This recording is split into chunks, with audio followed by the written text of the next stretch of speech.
This is WENY News. Thanks for clicking on the webcast. I'm Leanne DeRosa. Here's the latest from WENY News and the Star Gazette. We have an update this morning to the SUV tractor-trailer accident that shut down Interstate 86 eastbound for several hours. New York State police say one person has died. It happened just before 2 o'clock yesterday afternoon, right before the Wellsburg exit heading eastbound. Police say a person was thrown from their car after colliding with a tractor-trailer during an unsafe lane change.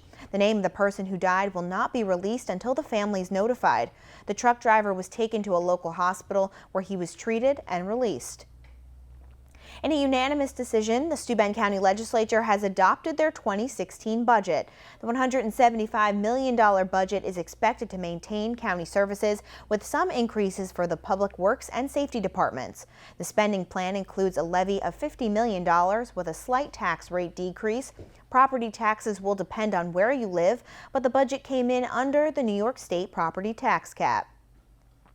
If you own a Ford Fusion or Mercury Milan, you may need to send your car to the shop to get checked out. Ford is recalling more than 450,000 cars because of a potential fuel leak. The recall includes 2010 and 2011 Ford Fusion and Mercury Milan models. The vehicles have a valve that may malfunction and cause a crack in the fuel tank, which could eventually lead to a fire. Ford and Mercury dealers will update software and inspect the fuel tanks of affected cars at no cost to the customer. And Elmira's getting into the holiday spirit, and they're kicking off their celebrations tonight. It begins with the annual Home for the Holidays tree lighting celebration tonight. Starting at 5:30 p.m. in Riverfront Park, you can enjoy activities, crafts, refreshments, and a performance by the Finger Lakes Singing Ensemble, all leading up to the tree lighting at 6:30 p.m. Now here's Craig Flint with today's forecast. Hey, Craig.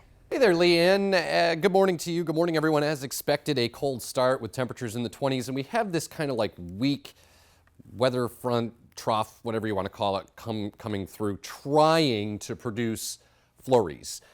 But the air is super duper dry, so a lot of the flurries are not really reaching the ground this morning, but I can't rule out a few flakes passing through, especially through the first half of the day today. Otherwise, clouds will try to give way to at least breaks or intervals of sunshine and a high of 42. Overnight tonight, skies should just be mostly cloudy, variable, and a low of 25. So here we go with first warning satellite Doppler radar. I just mentioned that weak little disturbance coming through, producing just a few little flurries trying to develop. But again, like I said, the air is very dry, so a lot of this activity is not really reaching the ground. But I wouldn't be surprised if one or two little flurries did drift through as we head through the course of the day today. So you'll be able to see that on future track. Pretty uneventful.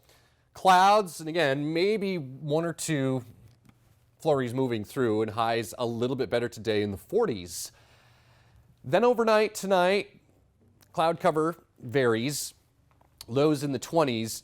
Early Wednesday morning, if you're getting up to hit the road, we may start out with some cloud cover, but I think during the day, the sunshine should return and it'll be fairly bright. So, good news, you're just going to need the sunglasses if you're traveling tomorrow. And temperatures will be a little bit better on Wednesday with highs in the 45 to 50 degree range. And then we head into Thanksgiving. I still think a good deal of sunshine. Temperatures should make the 50s, which is above normal. Keep in mind, a normal high this time of the year is 45. So we're going to be above that as we head into Thanksgiving and even into Black Friday. Easy money forecast Wednesday and Thursday. Then we do get to Black Friday, and the forecast kind of becomes a little iffy because one computer model tries to bring a cold front through here, which makes it colder, and there'll be some wet weather, and the other one says absolutely not. So we're going to kind of leave the forecast as is, and we'll try to caress and massage that forecast a little bit as we get closer to Friday between myself, Joe, and then Ryan for Friday. So I think there will be some rain at some point Friday, probably later in the day. And breezy and mild too, with highs 55 to 60. Then we head into the weekend. Cooler by Saturday, and some of that wet weather that arrives here later Friday may end as a little bit of snow early Saturday morning, high of 37. A weak weather system later Sunday with a mix or something like that. Nothing major though, 40. And as we get back into the groove here on Monday, a high of 41. Leanne? Thanks, Craig. For the latest news, weather, and sports, be sure to watch WENY News at noon, 5:30, 6, and 11. And don't forget to pick up a copy of today's Star Gazette. I'm Leanne DeRosa. Have a great day, everyone.